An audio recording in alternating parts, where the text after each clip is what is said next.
And our subject is this morning Nuestro the tema en impact esta mañana of es the word. el But impacto first of de la all, palabra. we shall be looking. Pero primeramente veremos a los milagros, sus propósitos y sus significados. Pero quisiera volver del versículo 17 al versículo 18. Y por la mano de los apóstoles se hacían muchas señales y prodigios en el pueblo, y estaban todos unánimes en el pórtico de Salomón. No voy a recapitular mencionando las señales y los milagros que fueron hechas por los apóstoles. El versículo 12 es un versículo crucial. Y por la mano de los apóstoles se hacían muchas señales y prodigios en el pueblo. Había muy pocas personas, aparte de los discípulos, después de la resurrección del Señor Jesucristo. Había muy pocos a los cuales se les daba el hacer milagros y señales. Dos de ellos estaban cercanos a los apóstoles y muy a menudo se les llama los asistentes apostólicos. Y era evidente que los milagros y las señales de ellos en realidad autentificaban a los apóstoles, a todos ellos. Estas señales eran maravillas que se enfocaban en los apóstoles y por una muy buena razón. Y este no es el único texto que nos dice esto, sino hay 4 otros textos cruciales e importantes que asignan las señales y los milagros a los apóstoles. Y por la mano de los apóstoles se hacían muchas señales y prodigios en el pueblo. Era hacerlo seguro de esta manera. Y lo que quiero decir es que si tú esperarías que con los milagros muchos oirían el mensaje de la salvación y lo recibirían y aceptarían, pero no por el mensaje de la salvación, sino por los milagros y señales. Y por eso en la edad temprana de la iglesia, como consideramos la anterior semana, el juicio de Dios vino sobre Ananías y Zafira, porque ellos mintieron al Espíritu Santo. Este fue un juicio excepcional y único, que no pasaría normalmente entre la gente de Dios. Pero esto advirtió a la gente. La gente casi tenía miedo de los apóstoles. Nuestro pasaje que leímos decía que ellos se maravillaron ante los apóstoles. Aquellos que fueron convertidos vieron que eran diferentes los apóstoles, porque ellos habían visto cómo es que Dios había juzgado a estas personas que no eran sinceras en los días tempranos de la iglesia. Y esto era una protección, porque los milagros eran muy importantes, estas señales, pero tenían desventajas. No podían convertir a las personas que no habían escuchado el mensaje del arrepentimiento. Personas que tenían que arrepentirse y recibir el mensaje de Dios. Sin embargo, los milagros tenían propósitos importantes y quisiera hablar acerca de esto. Y en el versículo 13, de los demás, ninguno se atrevía a juntarse con ellos, mas el pueblo los alababa grandemente. Ellos estaban asombrados. Y en el versículo 14, y los que creían en el Señor aumentaban más. Habían 3,000 en el día de Pentecostés y después 5,000. Ahora hay multitudes, muchedumbres, tanto de hombres así como de mujeres. Entonces los números en la iglesia de Jerusalén estaban creciendo rápidamente. Algunas personas dicen que los 5,000 que se mencionan a los 3,000 que ya habían sido salvados, estaban juntos los dos, pero creo yo más bien que los 3,000 se adicionaron a los 5,000. Pero ya a esto le adicionamos las muchedumbres a esta que habían sido adicionadas a la iglesia nueva. Y en el versículo 15, más milagros, tanto que sacaban los enfermos a las calles y los ponían en camas y lechos, para que al pasar Pedro, también los otros apóstoles estaban curando, pero que al pasar Pedro, a lo menos su sombra cayese sobre alguno de ellos. Y tú pensarías que tal vez esto era superstición, que la sombra solamente del apóstol curara, pero otros dicen, no, es obvio que Pedro y el otro apóstol, los otros apóstoles no podían entrar a cada casa donde había un enfermo. Entonces las personas eran traídas a la calle, los enfermos, de forma tal que a medida que pasaban los apóstoles, ellos podrían obrar curación por medio del poder del Espíritu Santo en las personas enfermas. El versículo 16. Y aún de las ciudades vecinas, muchos venían a Jerusalén trayendo enfermos, gente que estaba atormentados de espíritus inmundos, y todos eran sanados, y cada uno de ellos eran sanados, nota eso. Entonces había un derramamiento tremendo de las señales y los milagros en esos días tempranos de la iglesia en Jerusalén, lo cual obviamente provocaría una reacción de los sacerdotes, de los fariseos, de los saduceos. Pero ¿cuál era el propósito de estos milagros? Bueno, te darás cuenta que uno de los propósitos era el autentificar, en otras palabras, el dar testimonio de la resurrección del Señor Jesucristo. Puesto que esto fue lo que pasó con Cristo mismo. Donde Él iba, la gente era sanada. Y en algunos lugares toda la gente fue sanada y la gente venían a Él para ser curados. Y ahora la gente también había sido inducida a gritar para que sea ejecutado Cristo Jesús. Pero obviamente era la voluntad de Dios. Él vino para eso, él sabía que él voluntariamente se entregaría en una debilidad aparente, que él sería arrestado. Y después de esto vendría la crucifixión. Pero Dios después derramaría sobre su Hijo amado, el Hijo eterno de Dios, derramaría sobre él el peso eterno del pecado, debido al castigo de los que serían redimidos. Y Cristo lo soportaría todo este pecado. Pero mientras Cristo vivió, Él curaba todo el tiempo. Entonces la gente ahora se empezarían a preguntar con Pedro y los apóstoles, ¿qué hemos hecho? Él fue asesinado, nuestros sumos sacerdotes nos pidieron que gritáramos para que Él sea asesinado, pero Él curó e hizo muchas cosas. Y ahora sus discípulos, los apóstoles, ellos están siendo dotados por un tiempo temporal con el mismo poder que Él tenía. Entonces estas señales no solamente comprobaban que Cristo Jesús había sido resucitado por la muerte, sino que también estas señales daban testificación de que era el mismo poder de Cristo el que tenían los discípulos.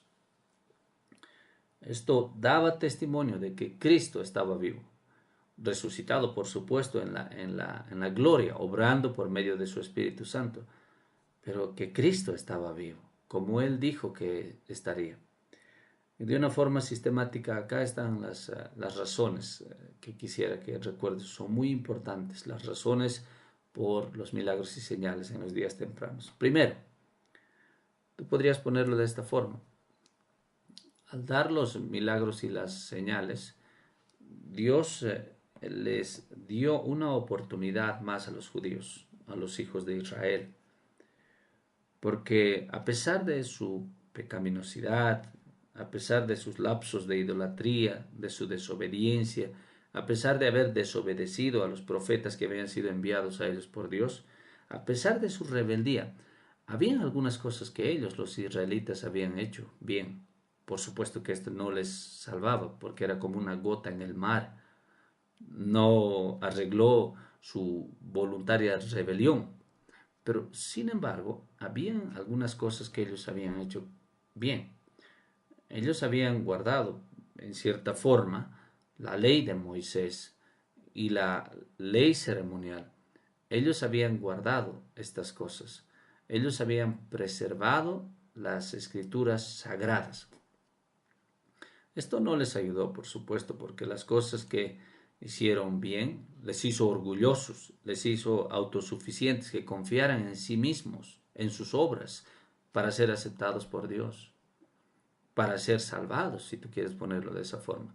Sin embargo, ellos habían hecho algunas cosas bien. Ellos eran leales, escrupulosamente, leales a Moisés y a las escrituras que habían sido dadas por Dios, y las guardaban y las preservaban.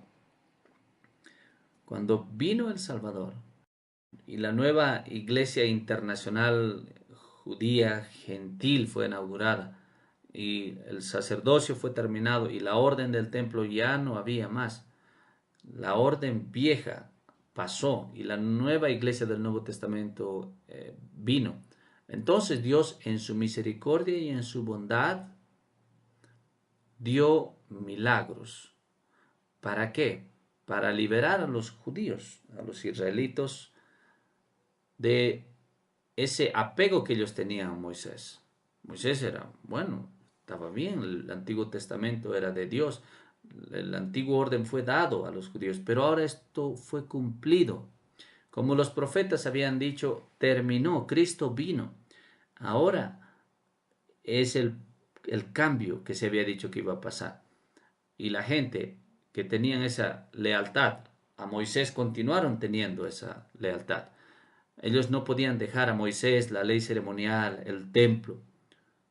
Pero Dios les decía, sí, ustedes pueden hacerlo, porque ahora este es el cumplimiento de todo, esta nueva orden que empezó Dios. Y para autentificar esto, para liberar a los judíos, si quieres decirlo de esta forma, de esa atadura que ellos tenían a Moisés y al antiguo orden, para eso es que fue dada los milagros y las señales. Tenía un propósito especial. ¿Para qué? Para liberar a los judíos de esa atadura que tenían al pacto antiguo. Dios les había dado la orden antigua, y esta forma es en la cual Él les dijo, escuchad a mi Hijo amado, escuchad a los apóstoles, escuchad a la nueva orden y a la nueva revelación. Por supuesto, no solamente fue esto, sino que también los milagros y las señales eh, testificaron a los apóstoles de una forma personal. Y ellos necesitaban esto, porque ellos eran los testigos de la resurrección y ellos serían los autores o aquellos que serían, que testimoniarían, que autentificarían la nueva revelación. Entonces, por medio de los apóstoles, el canon de la escritura vino. Ellos serían todos apóstoles, no habría más apóstoles, incluyendo a Pablo, obviamente. Después de ellos no habría más apóstoles, y ellos tenían que ser autentificados. Y la palabra dice, las señales de los apóstoles fueron hechas entre ustedes, en medio de los judíos, a ellos se les advirtió.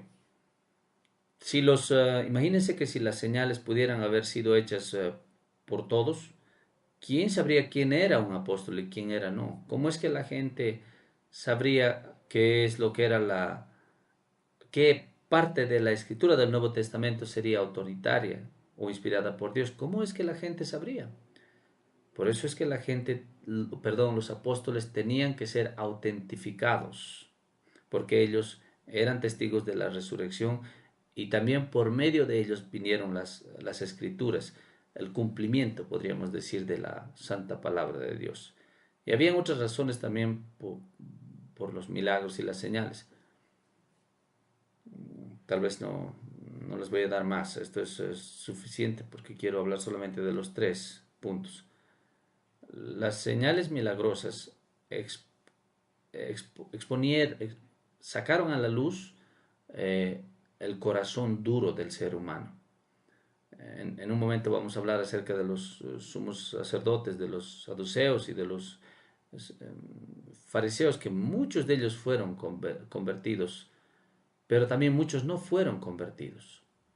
Entre la gente que sacaron, por ejemplo, a sus enfermos, a gente que estaba muriendo, que tenían enfermedades que no podían ser curados, entre ellos que fueron curados, hubieron muchos que nunca se acercaron a Cristo, nunca creyeron la predicación de los apóstoles. Y lo vemos esto demostrado.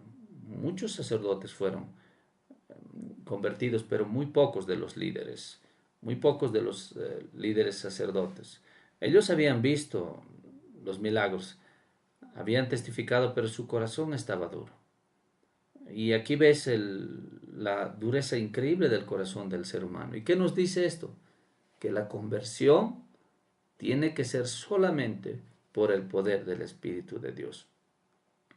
El predicador no puede hacer que la gente sea convertida.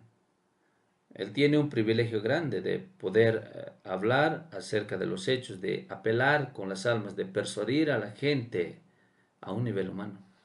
Pero solamente el Espíritu Santo puede romper el corazón de las personas y hacerles entender su necesidad de ser perdonados, mostrarles a Cristo y humillarnos y hacernos arrepentir.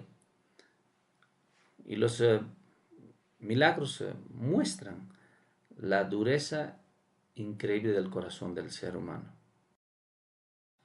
Habrán innumerables personas en el día de juicio ante Dios y ellos se silenciarán, pero sus corazones dirán en resentimiento: si yo hubiese escuchado, hubiese visto de un milagro, hubiese venido a Dios, y Dios responderá a cada uno de los corazones. Los milagros nunca trajeron convicción al corazón, nunca hicieron que la gente se acercara a Dios. Los milagros no podían hacerlo. Entonces los milagros tuvieron una función especial, debido a que mostraron la dureza y la resistencia del corazón humano. Solo el Señor puede salvar. Bueno, no vamos a hablar más de los milagros. Quisiera hablar por unos cuantos momentos acerca de la primacía de la predicación, porque está acá claramente en este pasaje. Vayamos entonces al versículo 17 de Hechos capítulo 5. Entonces, levantándose el sumo sacerdote y todos los que estaban con él, esto es la secta de los saduceos, se llenaron de celos. Los saduceos, los fariseos y el concilio del Sanedrín. Y el versículo 18, y echaron mano a los apóstoles y los pusieron en la cárcel pública bajo la instrucción de los judíos, y esta vez lo hicieron con fuerza. Los pusieron en una prisión común. En este tiempo, en este momento serían encarcelados todos los apóstoles. Antes solamente era Juan y Pedro en una celda, pero ahora están en una prisión común. Este es un proceso de humillación para ellos. Y en el versículo 19, mas un ángel del Señor, abriendo de noche las puertas de la cárcel, aparentemente un registro posterior nos ayuda a concluir de que los ángeles habían abierto la puerta sin que los guardas se dieran cuenta, permitieran que los apóstoles salieran, cerraran las puertas nuevamente y los guardas ni se dieron cuenta. En el versículo 20, y sacándolos les dijeron: id y puestos en pie en el templo, anunciad al pueblo todas las palabras de esta vida. Ahora habíamos estado viendo estos pasajes y tú ves cómo es que los apóstoles hablaron a la gente y a los líderes. Todo el tiempo hablaban lo mismo, que Cristo había sido designado por Dios para redimir, para dar perdón de pecados, para redimir los pecados. Eso es lo que hablaban los apóstoles y eso es lo que está incluido en este versículo. Todas las palabras de esta vida. La instrucción del ángel era: vayan y prediquen a Cristo. Prediquen acerca de su sufrimiento y muerte en la cruz del Calvario, su muerte expiatoria, que es el único camino a la salvación. Él resucitó, Él cambió corazones y vidas por medio del arrepentimiento y la fe. Personas que vendrían y encontrarían a Dios y caminarían con Él. Y esto es lo que los fariseos, los saduceos, los judíos necesitaban escuchar. Porque ellos tenían una religión mecánica. A ellos les gustaban las emociones de las ceremonias que ellos hacían, pero ellos no tenían una relación con Dios. Ellos no tenían vida espiritual. Entonces en el versículo 20, todas las palabras de esta vida. Predica acerca de la vida, de la transformación, de la conversión. Predica acerca del acceso a esta vida por medio del arrepentimiento y la fe. El versículo 21. Habiendo oído esto, entraron de mañana en el templo en cuanto esas puertas grandes habían sido abiertas, listas para el primer servicio del día. Entraron al templo y enseñaban, sin duda en grupos. Cada uno de los apóstoles, me imagino, no se dice eso en el versículo, pero creo que así lo habrían hecho. Y luego algo curioso pasó mientras ellos predicaban, en el versículo 31. Entre tanto vinieron el sumo sacerdote y los que estaban con él y convocaron al concilio. Estaban ellos en otra parte del templo, estarían usando otra de las puertas que llevaría al lugar donde ellos se reunían. Y no se enteraron de que los apóstoles estaban predicando en otra parte del templo. Y a todos los ancianos de los hijos de Israel convocaron y enviaron a la cárcel para que fuesen traídos los apóstoles. Habíamos leído este registro anteriormente cuando los oficiales vinieron y no los encontraron en la prisión y fueron y les dijeron: hemos encontrado la prisión cerrada, asegurada, pero cuando entramos no había nadie, los apóstoles se habían ido. Y el versículo 24. Cuando oyeron estas palabras, el sumo sacerdote y el jefe de la guardia del templo y los principales sacerdotes dudaban en qué vendría a parar aquello. Una palabra muy difícil de traducir, parte de este versículo en realidad. Y los traductores intentaron diferentes cosas. Nuestra versión en inglés, la autorizada, lo tradujeron de esta forma: ellos dudaban o dudaron. ¿En qué vendría a parar aquello? Es como un intento a medias de traducir del griego. A veces ellos se preguntaron cómo es que se habían ido los apóstoles y lo tradujeron más o menos de esta forma. ¿En qué va a terminar todo esto? Pero era la predicación que les importaba más a los judíos. Estaban molestos por eso. Estos discípulos estaban haciendo cosas maravillosas y la gente les estaba prestando atención, pero lo que en realidad les molestaba más a los líderes judíos era la enseñanza. ¿Qué es lo que pasaría? Más después, los líderes judíos les dijeron a los discípulos que ellos estaban tratando de culparles de la sangre de Jesucristo. Y veremos que ellos no quieren mencionar el nombre de Jesucristo, diciendo: de este hombre su sangre. Quieren culparnos por la muerte de Jesucristo. Quieren hacer que la gente se torne contra nosotros por haberle ejecutado. Pero los discípulos no estaban haciendo tal cosa. En realidad sí lo estaban haciendo, pero estaban hablando de Cristo, pero no querían provocar problema a las autoridades. Ellos lo que trataban de hacer es que la gente vaya a Cristo, que se arrepientan, pero los líderes no lo vieron de esta forma. Entonces, a los líderes judíos les molestaba más la predicación de los discípulos.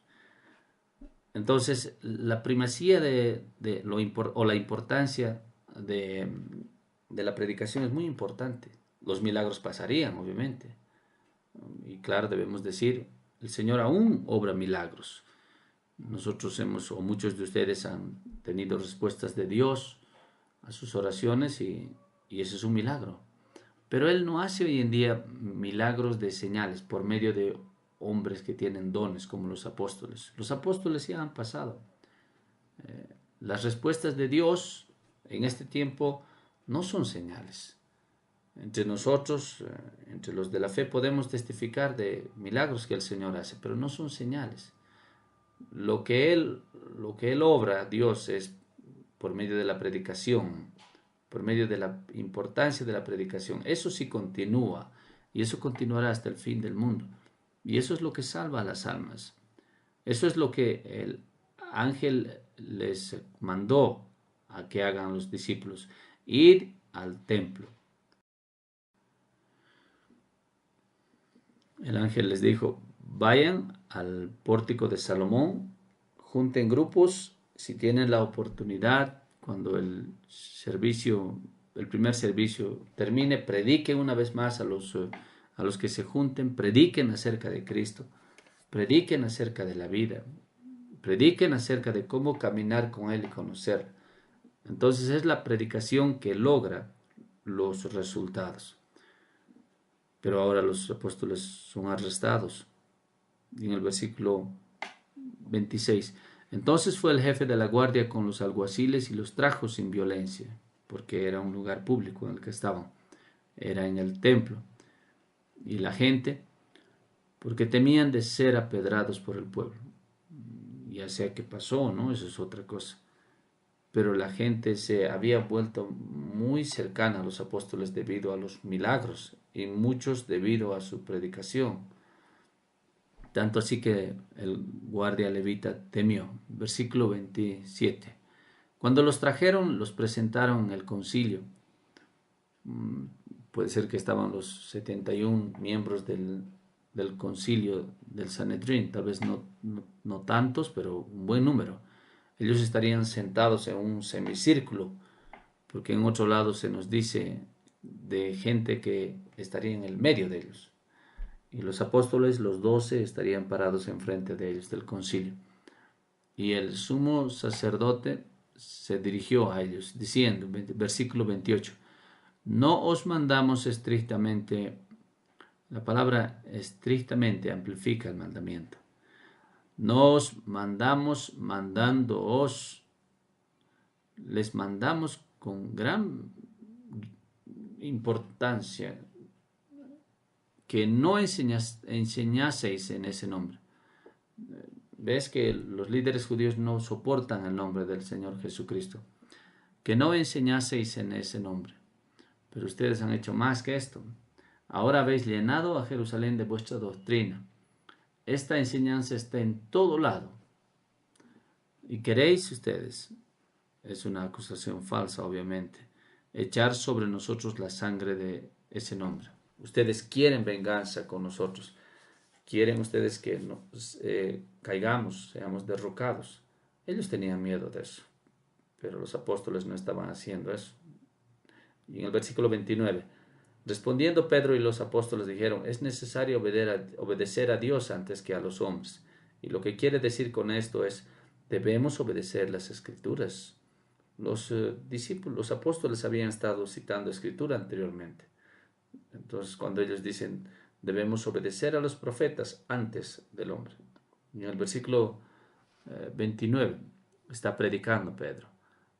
Esa es la primacía, la importancia de la predicación. Los milagros eran importantes, pero eran temporales. Respondiendo Pedro y los apóstoles dijeron, es necesario obedecer a Dios antes que a los hombres. Y en el versículo 30, el Dios de nuestros padres levantó a Jesús, quien vosotros matasteis colgándole en un madero. Y está usando Pedro aquí un contraste nuevamente. El Dios de nuestros padres levantó, resucitó a Jesucristo, a quien vosotros matasteis colgándole en un madero. A él Dios le exaltó. Y acá hay dos contrastes en realidad. El Dios de nuestros padres levantó a Jesús. Eso no quiere decir que solamente lo trajo a Jesús a este mundo cuando el tiempo vino, sino está refiriéndose a la resurrección. Que el Dios de nuestros padres levantó a quien ustedes mataron. Este es un contraste. Dios lo levantó y ustedes lo mataron. Y luego hay otro contraste. Y lo colgaron. Esto es mencionado en Deuteronomio, capítulo 21. Colgado en un madero. Y esto era una maldición terrible ante los ojos de los israelitas.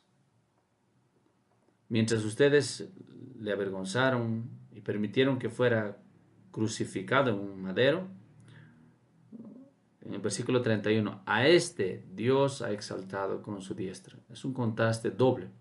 Ustedes le mataron y Dios lo levantó. Ustedes lo maldijeron y Dios lo exaltó. Para que Él sea príncipe y salvador con su diestra. Para ser el salvador. Aquel que Él mismo actuaría para salvar de la forma en la cual lo hizo en la cruz del Calvario. Para dar arrepentimiento a Israel. ¿Qué significa esto? Bueno, por medio de Cristo y del Calvario, La puerta está abierta para que nosotros podamos arrepentirnos. Ahora hay un Salvador quien derramó su sangre, quien pagó el precio del pecado, quien canceló la deuda por aquellos que serían redimidos, por aquellos que se arrepentirían. Entonces, Él está dando la facilidad del arrepentimiento, Cristo Jesús. ¿A quiénes? A los israelitas, en este caso. Y también el perdón, que es la remisión de los pecados, que se traduce en otra parte. Y nuevamente acá se está predicando el Evangelio por los apóstoles, que no tienen miedo. Y nosotros somos testigos de estas cosas, dicen ellos, de la resurrección y de la obra de Cristo. Y también el Espíritu Santo, por medio de los milagros, a quienes Dios les dio eso.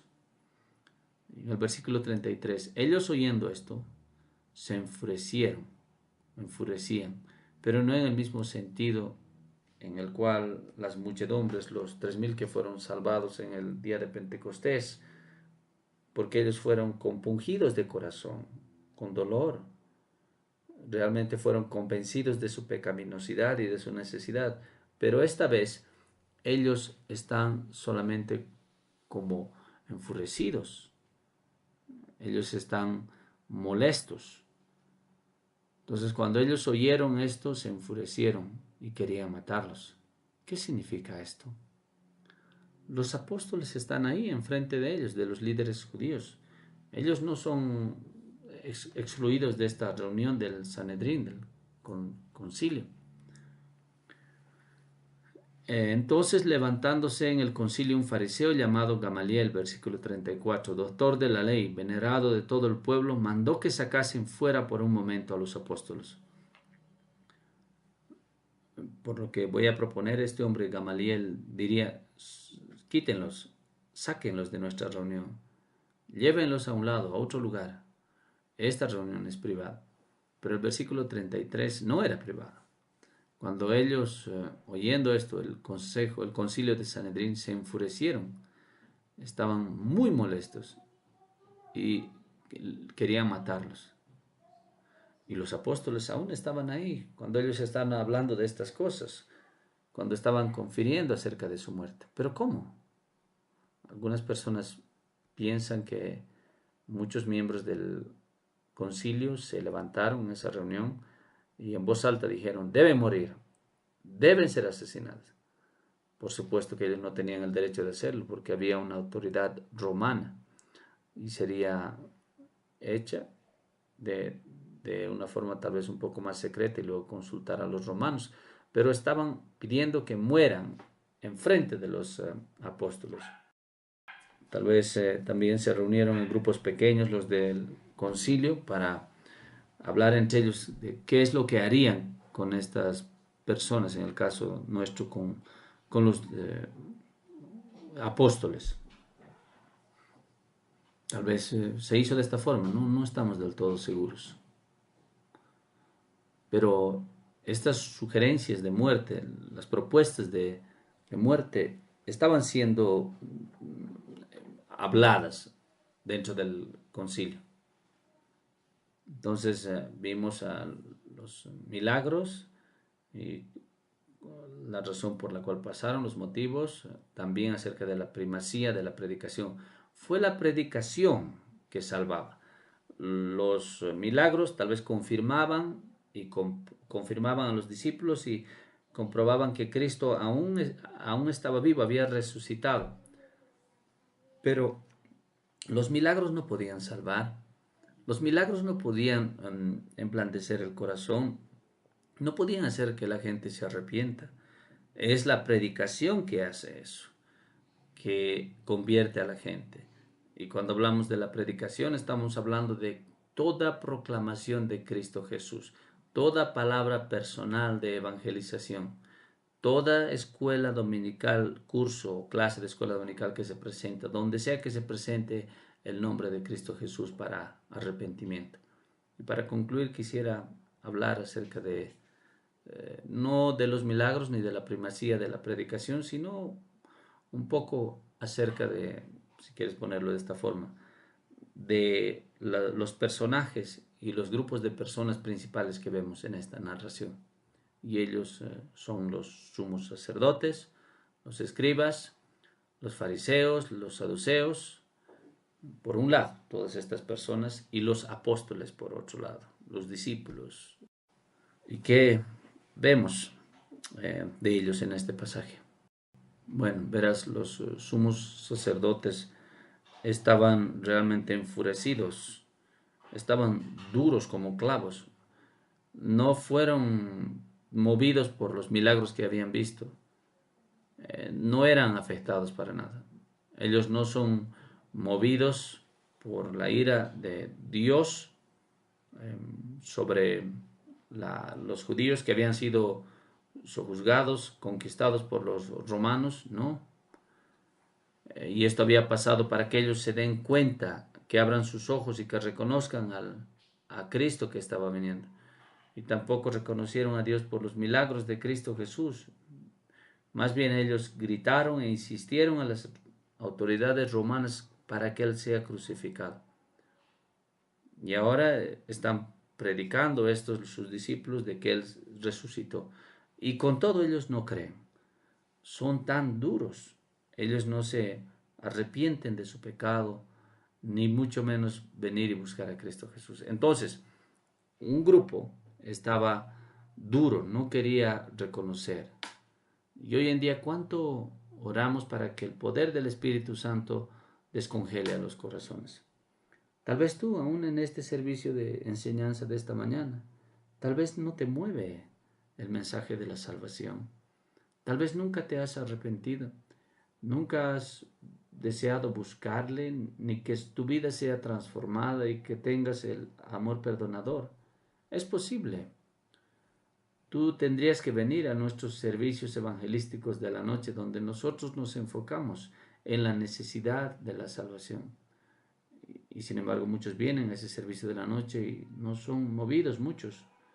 Y no importa cuánto nosotros apelamos y razonamos y cuánto es que nosotros te explicamos acerca de la necesidad de la salvación. Es por eso que dependemos del poder del Espíritu Santo, para que obre en los corazones. Muchas personas hoy en día buscan por otras cosas. Yo sé cómo voy a hacer para que la gente sea afectada positivamente. Ya sé qué es lo que va a hacer que traigan a los caminos del Señor. Toquemos las bandas, la música contemporánea. Encontremos a alguien que pueda obrar un supuesto milagro. Hagamos algo que impresione a un nivel carnal. Esta es la respuesta, esta es la forma, dicen ellos. No, no fue así, nunca fue el camino. No fue la razón por la cual los milagros fueron hechos. Las ceremonias tampoco, porque eran sí, evidentemente para impresionar, pero hoy tenemos la palabra de Dios y por medio del poder del Espíritu Santo. También lo vimos en nuestras propias vidas, cómo es que obró en nuestros propios corazones, en la vida de otras personas, cuando nada les haría mover, nada les haría entender, y de repente por medio del obrar del Espíritu Santo se dieron cuenta de su pecaminosidad y fueron movidos por lo que Cristo hizo y se entregaron a Él y vinieron a Él. Esto es por lo que oramos constantemente. Todos nosotros, confío, todos venimos a la reunión de oración por esto. Deseamos ver que la gente sea salva. A veces vemos personas acá que son duros, y así es el corazón humano. Pero para el Espíritu Santo de Dios no hay dureza. Y vamos a concluir viendo a los apóstoles. Nota que los apóstoles no son movidos por las señales. Ellos se mantienen en el mandamiento de Cristo. Gratis, de gracia recibisteis, de gracia den. Lo que recibieron, lo recibieron gratuitamente. Lo que sea que dieron, sea la palabra o en el caso de los apóstoles el poder de curar, denlo gratis. Nunca tomen ningún dinero por esas cosas. Nunca enriquezcanse por esto. Entonces ves a los apóstoles y a lo largo del Nuevo Testamento, ellos se mantuvieron como gente simple, hablando en términos materiales, hablando humanamente. Ellos no fueron afectados, no se enriquecieron. Ellos no eran como estos predicadores de la prosperidad de hoy en día, o muchos predicadores carismáticos que se están enriqueciendo. Entonces, gratis recibisteis, dad mucho, como Cristo. Entonces los apóstoles no fueron afectados o enorgullecidos por las señales que hacían, sino más bien ellos se mantenían en la predicación de la palabra de Dios, que estaba inspirada en la resurrección. Tener anhelo para con las personas perdidas. Todo esto se lograría por medio de la predicación de la palabra de Dios. Voy a cerrar con el versículo 28, diciendo: no os mandamos estrictamente, el concilio de Sanedrín, que no enseñaseis en ese nombre. Ellos no nombrarían a Cristo. Y ahora habéis llenado a Jerusalén de vuestra doctrina. No mencionan el nombre de Cristo Jesús. Y queréis echar sobre nosotros la sangre de este hombre. Aún no quieren nombrar los líderes judíos a Cristo. Están determinados a no hacerlos porque les causa mucha ofensa. Pero Pedro y los otros apóstoles respondieron: es necesario obedecer a Dios antes que a los hombres. Y ellos predicaron y no tuvieron miedo. Y los sumos sacerdotes y los fariseos no podían creerlo. La mayor parte de la gente en su lugar, de los discípulos, estarían acobardados, ellos se derrumbarían y bajarían la cabeza. Pero estos hombres, los discípulos, arriesgarían todo, aún sus vidas, y con todo mantendrían esa compasión y ese denuedo, y contenderían por Cristo, porque ellos eran sus representantes. Entonces vimos, esta fue una mirada inapropiada de los milagros y sus propósitos. Hubiésemos querido hablar más. Pero nosotros fuimos convertidos con la primacía de la predicación de la palabra, no con milagros. Y cómo es que también los discípulos y los apóstoles, ¿qué tipo de gente eran ellos? ¿Qué ilustración se nos da acá? Bajo la inspiración de Lucas, el médico amado. Que el Señor toque e inspire nuestros corazones y nos mantenga siempre dependientes del Espíritu Santo en nuestras labores.